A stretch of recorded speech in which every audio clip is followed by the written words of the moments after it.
todas las voces. Hola amigos, qué gusto saludarlos de nuevo en este programa Cinefilia, Pasión por el Cine. Estamos, recuerden, todos los jueves a las 18 horas y saludamos a la gente que nos escucha en Álamo a través de La Voz de la Huasteca en el 90.7 de FM, en Papantla a través de La Voz del Totonacapan en el 90.3 de FM y en Tlacotalpan a través de Viva la Cuenca por el 93.7 de FM. Les recordamos las redes sociales. En Facebook es Conexión Veracruz Radio y en Twitter es @Radio Conexión B chica. Así como la página web www.conexionveracruz.com.mx y el teléfono en cabina con LADA 228-237-0000. Estamos aquí. Bueno, yo soy Artemisa Moncada. Yo soy Carlos Manuel Cruz Mesa y en esta ocasión les vamos a hablar en un programa especial, el primero dedicado a un director, y para eso hemos elegido al famoso mago del suspenso, Alfred Hitchcock. Vamos a hablar acerca de él. Bueno, pues Alfred Hitchcock nació el 13 de agosto de 1899 en un municipio muy cercano a la capital londinense. Es el tercer y último hijo del matrimonio de William Hitchcock y Emma Jane Whelan, que eran dos comerciantes de clase media, bastante católicos, como era la costumbre. Sí, y pues él tuvo una educación en una escuela jesuita muy rigurosa, lo cual lo hizo un niño muy tímido. Tras la muerte de su padre, abandonó la escuela en 1915 para comenzar a trabajar en la compañía telegráfica Henley. Él tendría como 16 años para esa fecha. Así es, Artemisa, y bueno, Hitchcock, recordemos que era un gran lector, a él le encantaba la obra de Charles Dickens, la obra de Edgar Allan Poe, y bueno, se enamoró del cine después de que vio El nacimiento de una nación, aquella célebre película de David Ward Griffith. Allá por 1920 Hitchcock ya estaba trabajando porque quiso involucrarse en el mundo del cine y hacía rótulos para películas de cine mudo.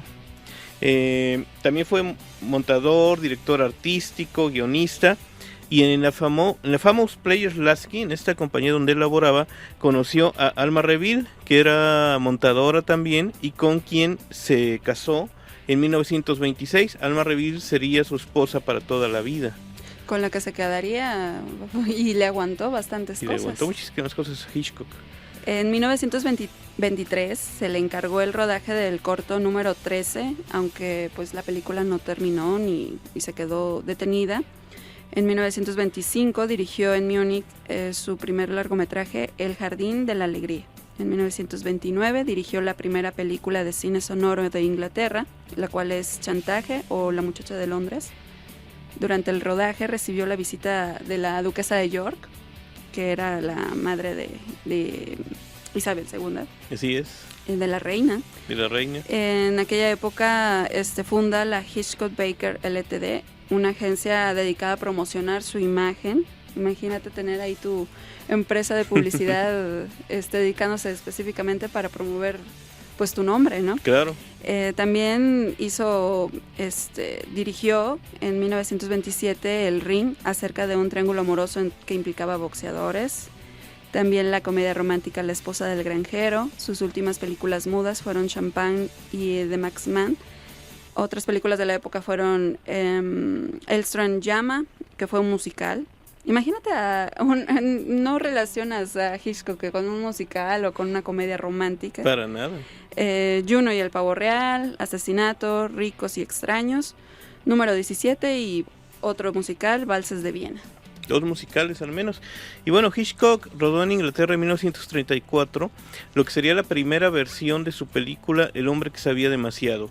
Esta cinta de espionaje donde, bueno, al rato vamos a hablar de la trama, pero esta primera versión fue en blanco y negro y fue una película de manufactura inglesa. En el 35 dirigió la que se considera ya la primera obra de madurez, que es Los 39 escalones, y que tuvo ya a Charles Bennett como guionista. Charles Bennett sería su guionista durante mucho tiempo, con el que haría una gran dupla. Además, en 39 escalones, Hitchcock inventó un concepto que es el MacGuffin.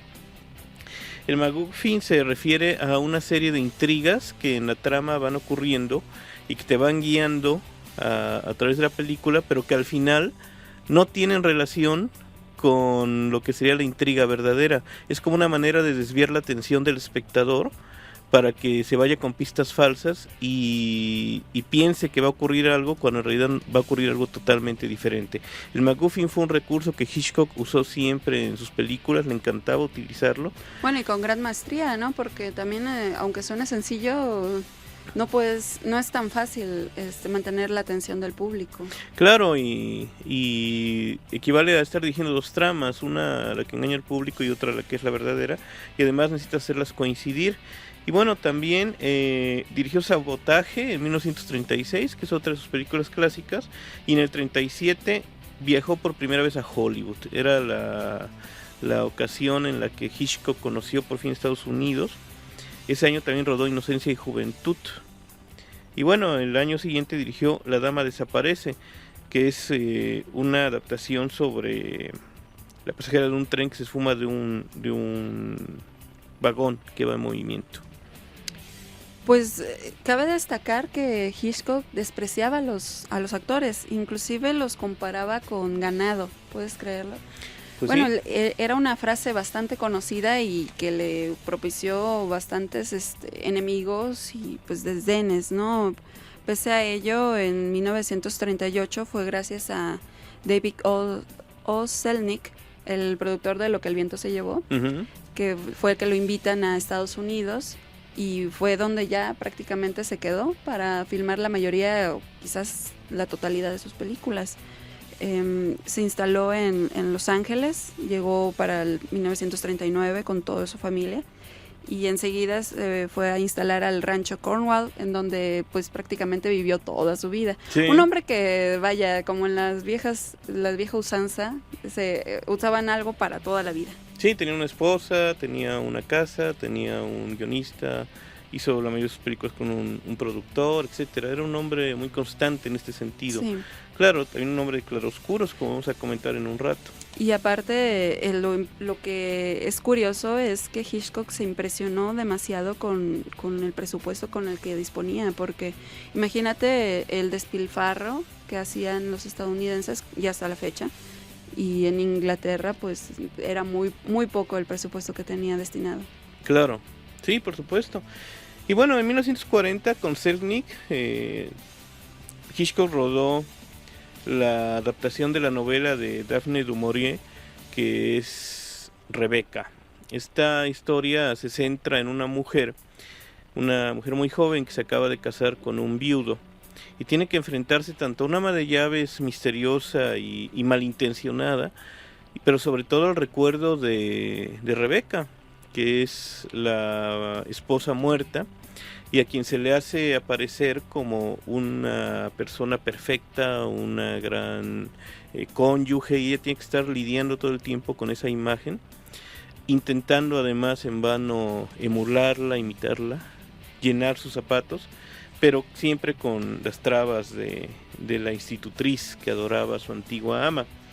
Esta película obtuvo 11 nominaciones al Oscar, se llevó 2, incluyendo la mejor película, pero a Hitchcock no le dieron la de mejor director. De hecho, a Hitchcock nunca le dieron un Oscar en toda su carrera. Así es. Es asombroso, ¿no? Jamás fue premiado como mejor director. Además, en esa época empezó con problemas con Selznick, porque Selznick era un enamorado de la literatura. A él le encantaba que las obras fueran respetadas. Y Hitchcock no, Hitchcock quería cambiar los argumentos, quería cambiar las intenciones, etcétera, y esto motivó un fuerte conflicto entre ellos. Claro, esto se ve mucho en Rebeca. Porque Hitchcock quería defender su estilo y el tipo de lenguaje que quería manejar para la pantalla grande, claro, ¿no? Sí, y Selznick era un enamorado de la obra, claro, y de los diálogos, incluso quería que los diálogos fueran iguales, etcétera. Pero bueno, al final Hitchcock impuso su visión y Rebeca se filmó de acuerdo a lo que él quería. Bueno, pues la segunda película fue El enviado especial, que es un drama bélico, nominado al Oscar inclusive. Conforme a la censura del Código de Producción de Hollywood, la película evitó referencias directas a Alemania y a los alemanes. Este es de los primeros encuentros que tendría Hitchcock con estas restricciones, ¿no? De que temas que fueran escabrosos para esa época, tanto claro, en materia política como de buenos valores y costumbres. Sí, por supuesto. En 1941 ya Hitchcock y su esposa eran muy amigos como pareja de Clark Gable y de Carol Lombard, que era esposa de Clark Gable. Entonces, Galán. Sí. Gable le sugirió que produjera una película, una comedia romántica, como decías hace un rato, que aquí se llamó Matrimonio Original, pero su título en inglés es Señor y Señora Smith. Mira. Sí, que trata sobre un matrimonio que de pronto lleva una relación abierta y de pronto descubren que no están casados. Entonces él tiene varias amantes, la esposa es amante del mejor amigo del marido, etcétera, y al final, bueno, tiene un final feliz, la pareja acaba muy contenta, etcétera. Ya ves por qué digo lo de las buenas costumbres y los valores. Así es. Este título... Imagínate ese escándalo, ¿no? Sí, imagínate en la época esos temas. Este título lo retomaron después en aquella película de Brad Pitt, claro, y Angelina Jolie. Tan sonada, pero un poco distinta la trama. Un poco trama. Distorsionada. Así es. Y bueno, para ese mismo año, 1941, estamos hablando de esta película con Cary Grant y Joan Fontaine, que se llama Sospecha. En una escena memorable de esta película, el siniestro personaje que es interpretado por Grant sube lentamente una escalera con una bandeja y un vaso de leche que parece, por la escena, parece que contiene un veneno, porque la leche, inclusive la técnica que utilizó Hitchcock es meter un bombillo en el vaso para que brillara de una manera extraña. Sí. Y bueno, la película le tuvieron que hacer otro final. Ajá. Porque precisamente la RKO consideró que perjudicaría la imagen de Grant y pues cambiaron el final, dejando a Joan Fontaine como una actriz bastante lucida, y eso hizo que ganara el Oscar. Pues sí, era la oportunidad de cuidar la imagen de los actores en esa época. En el 41, pues Hitchcock ya había rodado 4 películas en 2 años, y ese año dirigió Sabotaje, de la que hablábamos hace un rato también. Es acerca de un obrero aeronáutico que es acusado injustamente de que cometió un acto de sabotaje en su fábrica. Entonces lo que él hace es empezar a recorrer todo Estados Unidos buscando al verdadero saboteador. Es una película de estas que a Hitchcock le encantaba hacer, acerca de persecuciones. No le cambies, en un momento más seguiremos hablando de más films. Cinefilia, volvemos.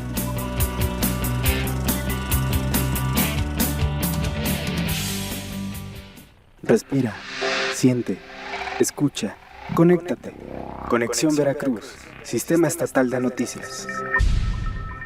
Todas las voces. Son las 6:19. Artemisa Moncada y Carlos Manuel Cruz Mesa están de vuelta contigo.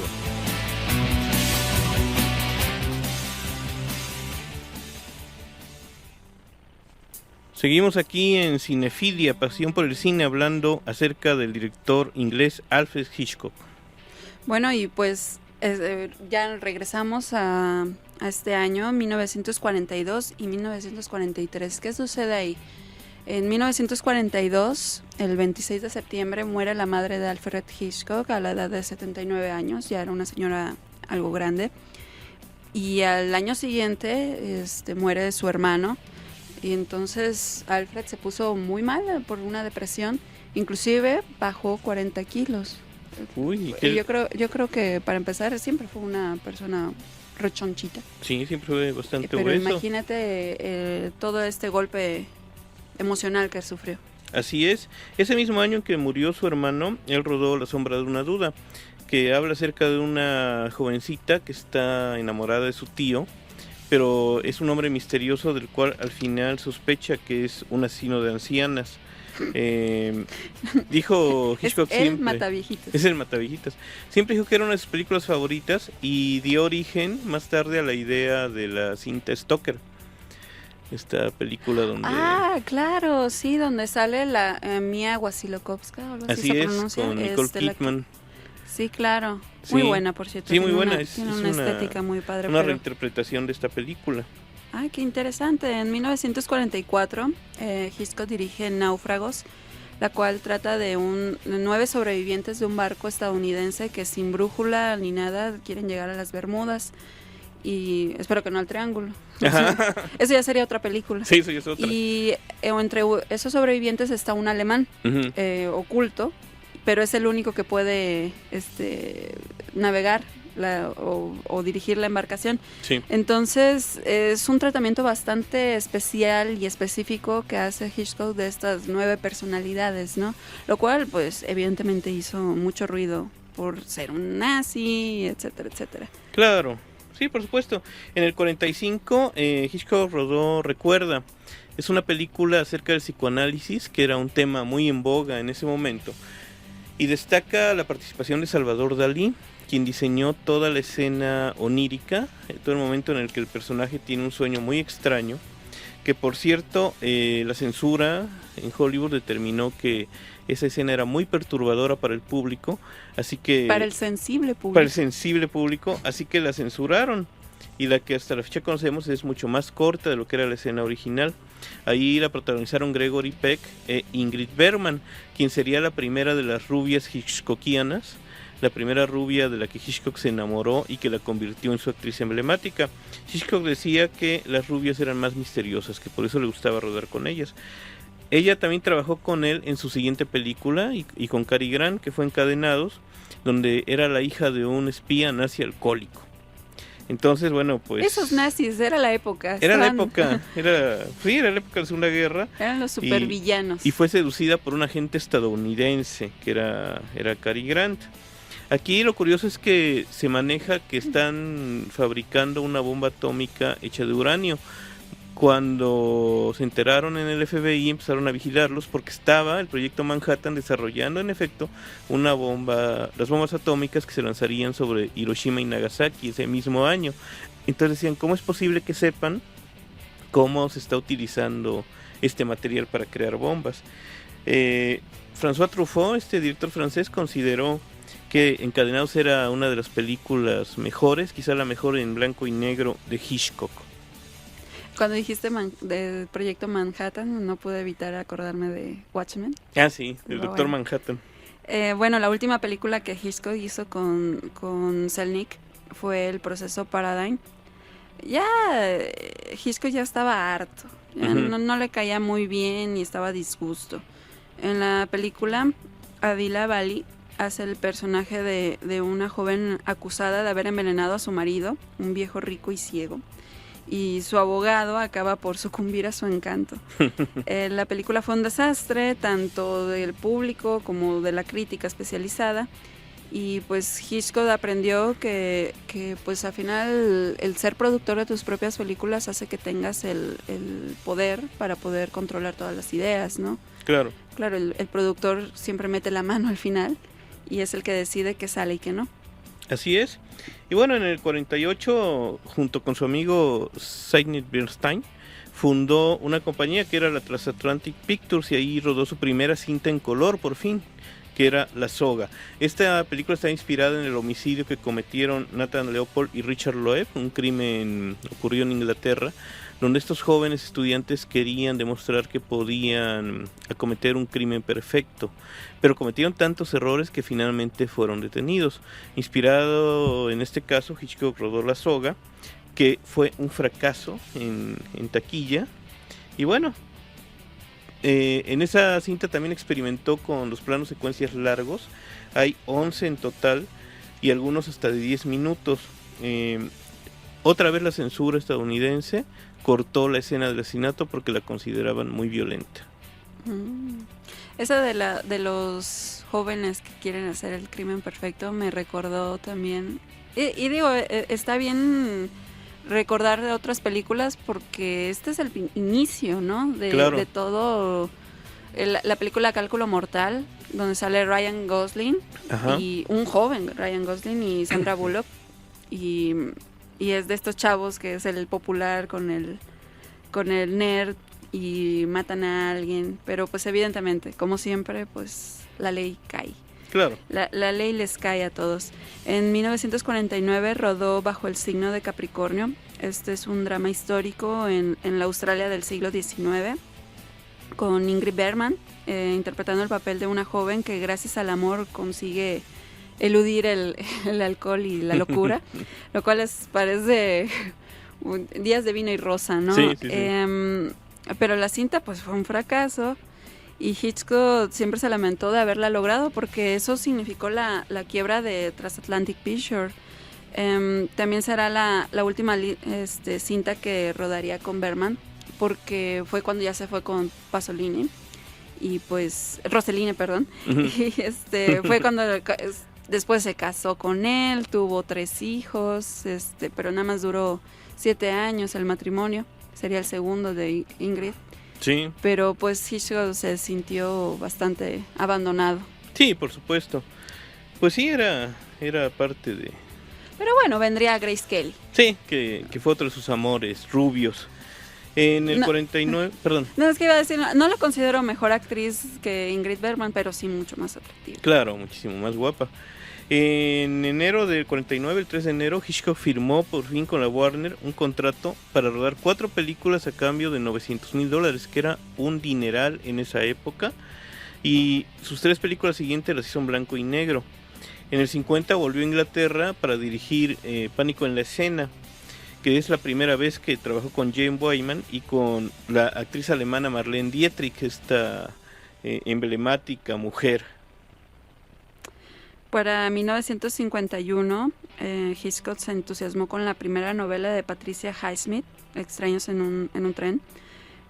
Para el guión contrató a Dashiell Hammett y Rashomon Chandler, que serían grandes autores de novelas policíacas, pero pues al final rivalizaron mucho con Hitchcock y no se terminó muy bien el asunto.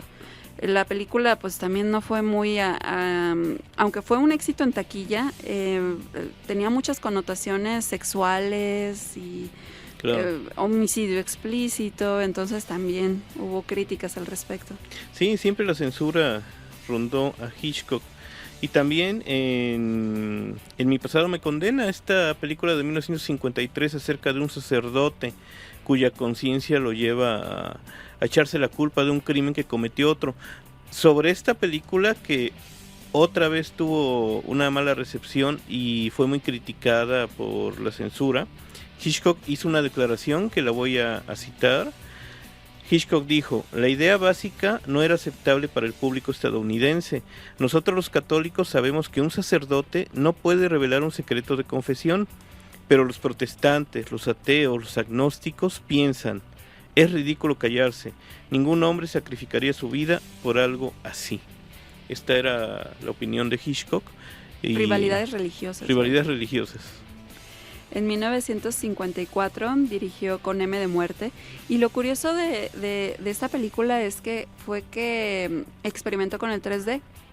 Imagínate ver ya en esa época, pero fue hasta 1980 que pudo proyectarse como tal. La película no se proyectaba en el 3D tal cual, aunque ya después tuvo que usar, se tuvo que usar así igual los lentes y es impresionante cómo el 3D tiene desde años atrás, ¿no? Sí.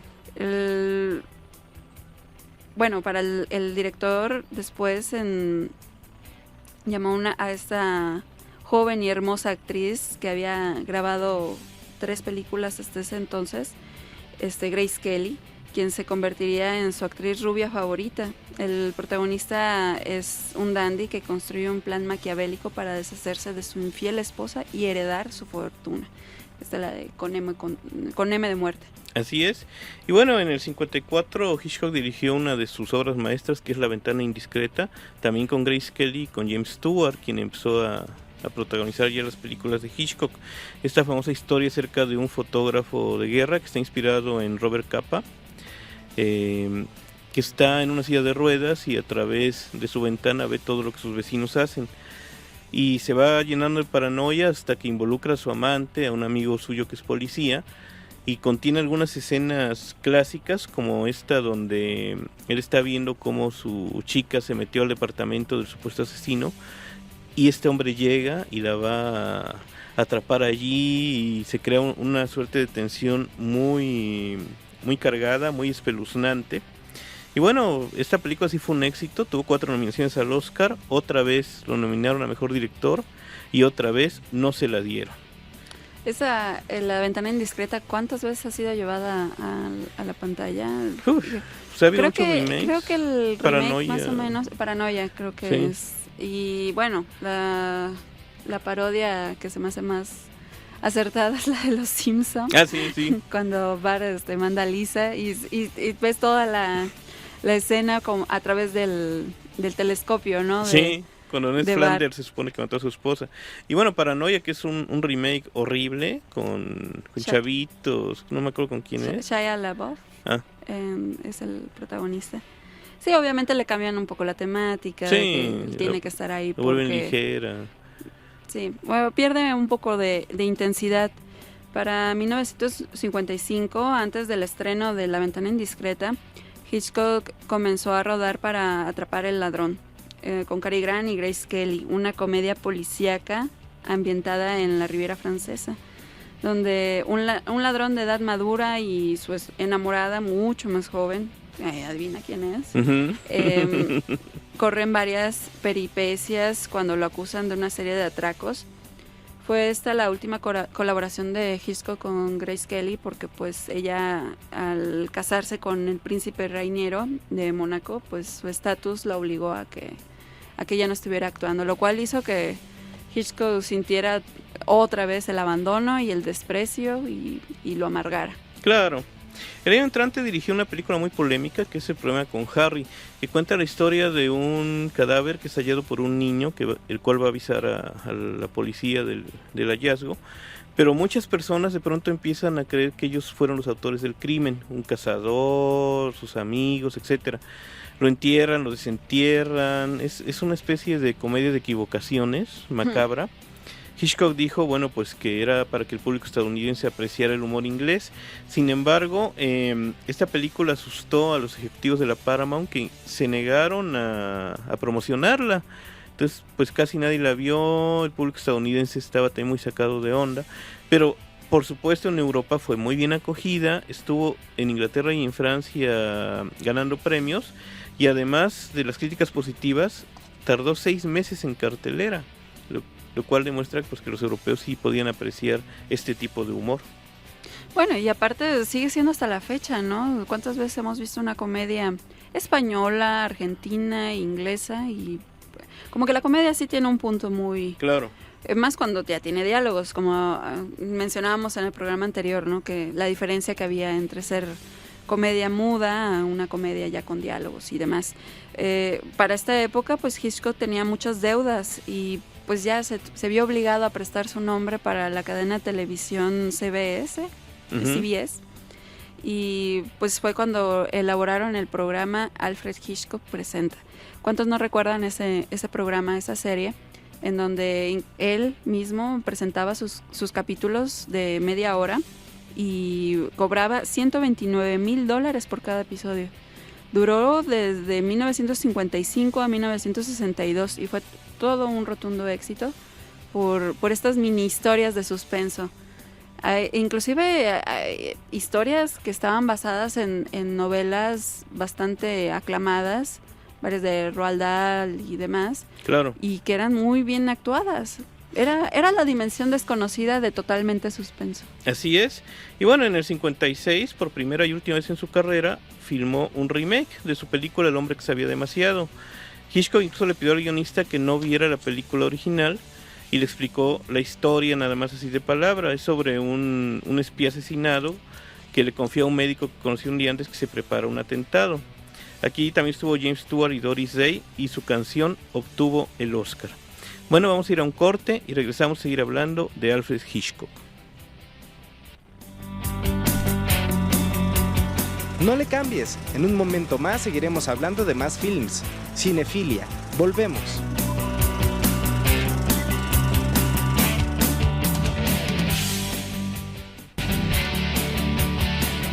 Artemisa Moncada y Carlos Manuel Cruz Mesa están de vuelta contigo.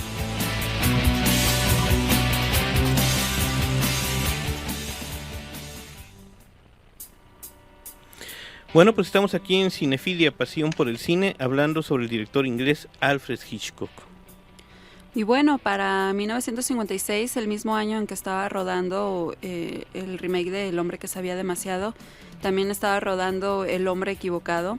Este es un drama basado en una historia real sobre un error judicial.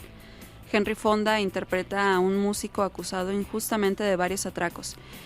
En esa época era muy común que Hitchcock hiciera entradas para sus películas, así como lo hacía para los capítulos de la serie, en donde aparece en la presentación de la película mencionando: en el pasado les he dado varias películas de suspenso, pero esta vez quiero que vean algo diferente, una historia verdadera donde cada palabra es verídica, pero contiene elementos más extraños que toda la ficción.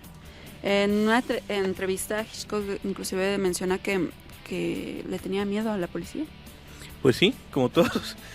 En el 58 Hitchcock filmó Vértigo, o De entre los muertos, con James Stewart y Kim Novak. Él decía una historia de amor con clima extraño. Esta película centrada en un ex policía que tiene acrofobia y que se obsesiona con una joven misteriosa a la cual comienza a seguir, y todo termina en una tragedia. Esta película tuvo críticas negativas y mala acogida de público en Estados Unidos. Otra vez, no se acostumbraban a deglutir las obras de Hitchcock. Pero bueno, obviamente en San Sebastián ganó la Concha de Plata y se considera una de sus mejores cintas. Curiosamente, ese año su esposa Alma fue diagnosticada con cáncer de mama, lo cual fue un duro golpe para ambos, pero se curó gracias a un tratamiento experimental, que bueno, no sé cuál sería, pero le funcionó. Supongo que se lo detectaron a tiempo. También. Claro. Hay que recordar que todas las enfermedades tienen gran posibilidad de ser aliviadas si se detectan a tiempo. Así es. En 1959 tocó el turno del Intriga Internacional con Cary Grant y Eva Marie Saint, otra rubia. Uh-huh. Y cuenta la historia de un publicista y su madre excéntrica que se convierte en blanco de una misteriosa organización y conoce a esta seductora chica. Así es. Sí, y bueno, 1960 es el año en el que Hitchcock rueda lo que se considera su obra maestra, que es Psicosis. Aquí es donde entraría la musiquita de... protagonizada por Anthony Perkins y Janet Leigh. Y bueno, está basada en una novela de Robert Bloch, quien fue un escritor discípulo de H.P. Lovecraft, este famoso autor de terror. Norman Bates pues es un extraño joven que tiene un motel de carretera junto con su madre, con la que vive en una casa en una colina, esta madre posesiva. Psicosis se rodó con un presupuesto muy muy limitado, nada más $80,000, que era una bicoca incluso para la época. Incluso para él, ¿no? Incluso para él, y usó el equipo de televisión del programa Alfred Hitchcock Presenta también para rodarla.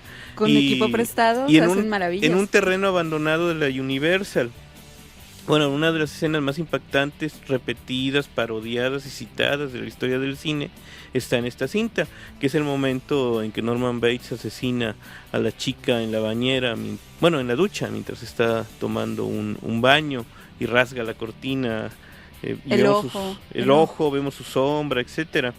La partitura es de Bernard Herrmann, quien casó las imágenes con las notas musicales, sobre todo en la escena de la ducha. Hay una anécdota muy buena que cuenta cuando Hitchcock estaba con Alma viendo la proyección del corte de la película antes de exhibirla, porque ella siempre veía las películas con él. Alma le dijo que no podía exhibir esa película como estaba. Entonces Hitchcock le dijo, ¿pero por qué? ¿Qué le falta?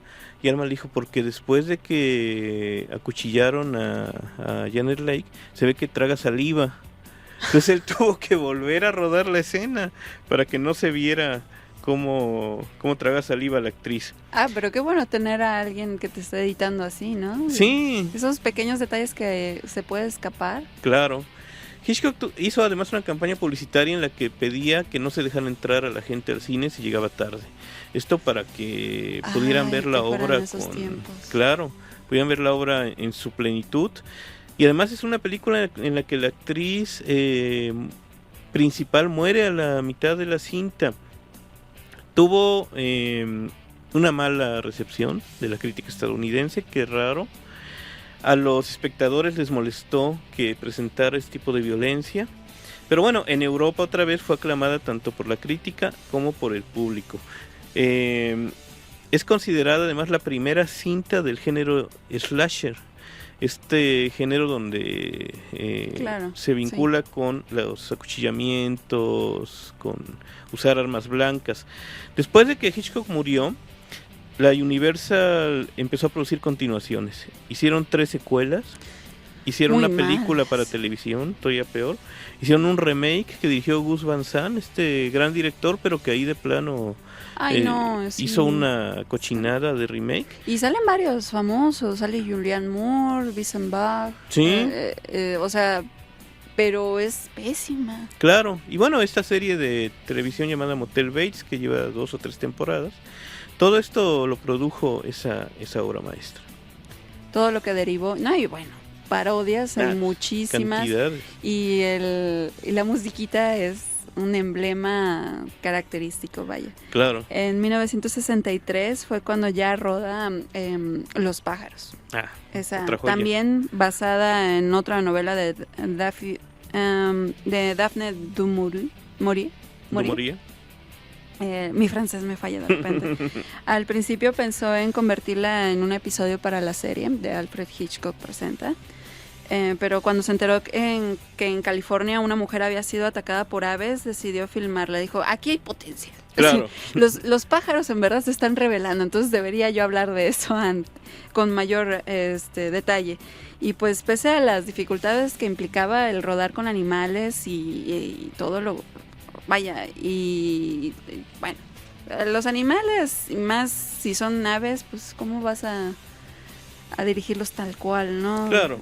Fue una trama bastante siniestra. Uh-huh. En esta pequeña isla donde se convierte en blanco de estos pájaros que atacan a todos sin una causa aparente. Pues de hecho Hitchcock menciona que no era necesario explicarlo. Claro. Como protagonista tiene a otra rubia, pero esta era desconocida, uh-huh. Tippi Hedren, la cual, pues vaya, hablando de cosas como detalles curiosos, pues este es un detalle bastante escabroso de Hitchcock. Fue a quien más acosó sexualmente, porque a todas las acosó, uh-huh. Y a la cual pues la atormentó completamente, psicológicamente, que... Vaya, y creo que hasta aparece en la película, ¿no? The Girl. Así es. Cuando esta película biográfica de Hitchcock, esta película se estrenó en la apertura del Festival de Cannes y fue todo un éxito. La gente salió en shock por todo el terror que implicaba. Claro, y fundó otro subgénero de terror, no recuerdo cómo se llama, pero es el que tiene que ver con los ataques de animales, como los películas sobre leones salvajes, ratas, cocodrilos, pájaros, todo esto. Bueno, entran también los perros, ¿no? Los perros, los gatos. Las últimas películas de Hitchcock ya marcaban el momento de su declive, de su decadencia. En el 64, por ejemplo, cuando rodó Marnie, que tenía como protagonista una mujer mentirosa, cleptómana y frígida, que destrozaba la vida de su esposo. Aparte brígida, y destrozaba la vida de su esposo. En el 66 filmó La cortina rasgada con Paul Newman, la única ocasión en que Newman trabajó con Hitchcock. Una cinta de espías, muy mala. Y bueno, para entonces Hitchcock estaba muy enfermo, tanto que se quedó en su casa 3 años sin dirigir ninguna cinta.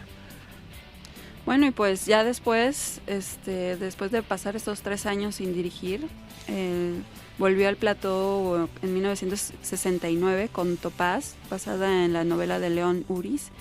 La película fue juzgada como demasiado larga, aburrida y vaya, al final no les gustó a nadie. Se alargaron escenas, otras fueron acortadas, unas más aceleradas y se rodaron con 2 finales opcionales y bueno, al final ya ni los actores estaban presentes, usaron dobles. Sí. O sea, fue un fiasco esa película. Sí. Y bueno, en 72 rodó Frenesí, que era una cinta acerca de los crímenes de Albert de Salvo, el famoso estrangulador de Boston, que se metía a los departamentos a matar mujeres utilizando alguna de sus prendas de ropa interior o sus medias. Bueno, y la última película de Hitchcock fue Trama Macabra, protagonizado por Karen Black y Bruce Dern, la protagonista más morena, de cabello más negro que puedo encontrar, Sí. Rodada en 1976 y cuenta la historia de una falsa medium. Pues sí, fue la última película de Hitchcock y de ahí lo que siguieron fueron premios. En el 76 el American Film Institute le otorgó un premio por la labor de toda una vida. La reina Isabel II le dio el título de caballero y desde entonces fue Sir Alfred Hitchcock. Para entonces ya había rodado más de 50 películas a lo largo de 60 años. Se le empezó a considerar el mejor cineasta británico, el director más influyente de todos los tiempos. Se empezó a Sí, subir. ya era momento para regodearse de toda la cosecha, ¿no? Así es, cosechar todo lo que había sembrado a lo largo de todos estos años. Influyó en cineastas como, bueno, el mencionado François Truffaut, como Claude Chabrol, como Roman Polanski, como Brian De Palma, que incluso basó toda su carrera en guiños a Hitchcock, el director de Carrie, de Estallido, de todas estas. Claro. Martin Scorsese o Steven Spielberg. Todos ellos deben su visión del cine a Hitchcock. Además creó 2 subgéneros, 3, la de los animales que atacan, que no me acuerdo cómo se llama, las películas de giro argumental, donde utilizaba esto que dijimos de las intrigas falsas, y el slasher, las películas sobre asesinatos sanguinarios. Bueno, y también como dato curioso, de las 53 películas que tiene, en 39 hace un cameo. Ah, claro. Él desde que empezó a rodar salía como extra o actuando así ligeramente, pero pues ya conforme fue reconociéndose más su figura, pues también quería evitar que las personas estuvieran ahí buscándolo, entonces ya de plano aparecía en los primeros minutos de la trama. Así es. Es muy fácil reconocer. Esto ya inclusive lo han hecho Peter Jackson, no recuerdo otro director, pero era muy curioso, un sello muy Hitchcock el que apareciera él. Hay una aparición que es muy curiosa en donde él aparece en un anuncio promocionando unas píldoras para bajar de peso. Sí, cierto. Entonces, o también veíamos que paseaba al perro, o en la de La ventana indiscreta va y pone un disco. Ah, cierto. Son de esos detallitos que al espectador pues le maravillaba, ¿no? Sí, hay otra donde pasa delante de la casa donde se cometió un crimen, etcétera. Está en un vestíbulo de un hotel con un niño y está así como regañándolo. O sale de una tienda de mascotas en Los Pájaros, en la tienda donde empieza todo, etcétera. Pues era de que ya se había convertido en una imagen bastante reconocida, ¿no? Claro, hay una en una fiesta donde él también está tomando champán y de pronto se va muy rápido, así como haciendo ademanes, como que algo lo asustó. Hitchcock murió el 29 de abril de 1980 en su casa de Los Ángeles. Tenía 80 años de edad. Y sobre él se rodaron 2 películas biográficas, las 2 se estrenaron en 2012. La primera se llama Hitchcock, que protagoniza Anthony Hopkins y que se centra en el rodaje de la película Psicosis. Sale Scarlett Johansson. Y con también. Scarlett Johansson. Y la segunda que tú mencionabas hace un rato, que es La chica, del mismo año, donde Hitchcock es interpretado por Toby Jones. Sí, grandioso actor para mi gusto, que aparece en Casi Famosos. No, Así es. No, Casi Famosos no. Es esta en donde Truman Capote. En Capote. Pero ¿cómo se llama la Infamous? Infames, creo que sí. se llama. Y bueno, estas 2 cintas también hablan sobre el Hitchcock acosador, sobre su relación con las actrices, etcétera. La segunda, la de La chica, se centra en el rodaje de Los Pájaros. Entonces hay que ver primero Hitchcock y luego La chica para llevar una secuencia temporal. Estas películas, bueno, también abren un debate sobre la figura de Hitchcock, ¿no? Como un claroscuro. Quiero recordar también que en los 80 se hizo una nueva versión de su serie de televisión Alfred Hitchcock Presenta. Eran ya capítulos modernos en los cuales las intervenciones de Hitchcock en la serie de los 60 se habían coloreado para hacer las nuevas versiones de los viejos capítulos. Fue una serie muy buena. Pero bueno, esto fue nuestro primer programa dedicado a un director, es Alfred Hitchcock quien... Bueno, ¿cuál actor te parece que interpretó mejor a Hitchcock? El segundo, Toby Jones, sí, me gusta más que a mí me Hopkins. encanta Anthony Hopkins, pero creo que no. Sigues viendo a Anthony Hopkins, o sea, claro. Nada más que gordo. Y creo que la película de la chica es superior a la película de Hitchcock, pese a que no fue tan promocionada, obviamente. Es que salieron el mismo año. Sí, el mismo año. Es inevitable que aunque están hablando de otros momentos históricos, biográficos, pues que existan las comparaciones, digas, ay, ¿para qué voy a ver esta si ya vi la otra? Claro. Sí. Y bueno, Hitchcock es sin duda uno de esos directores que hay que ver en la mayoría de sus obras. Incluso salió una colección de sus películas hace unos años. Maravilloso. Sí, que reúne creo que 30 de sus cintas. Salió en los puestos de periódicos y pues, si alguien la puede conseguir, que la aproveche. Estaban en DVDs. Bueno, ahorita ya tenemos la ventaja de internet, ¿no? De claro. que puedas conseguir y aprovechar los espacios culturales en donde ofrecen una película de Hitchcock. Así es. Y bueno, pues solo nos resta agradecerles su atención como siempre, recordarles nuestras redes sociales. En Facebook nos pueden encontrar como www.facebook.com/lacinefilia. En Twitter con @lacinefilia o escribirnos a nuestro correo electrónico lacinefiliacontacto@gmail.com. Recuerden que estamos todos los jueves a las 18 horas, 6 de la tarde en este programa hablando sobre cine. Yo soy Artemisa Moncada. Yo soy Carlos Manuel Cruz Mesa y esto fue Cinefilia, pasión por el cine. Esperamos que esta emisión haya sido de tu agrado. Te invitamos a sintonizarnos el próximo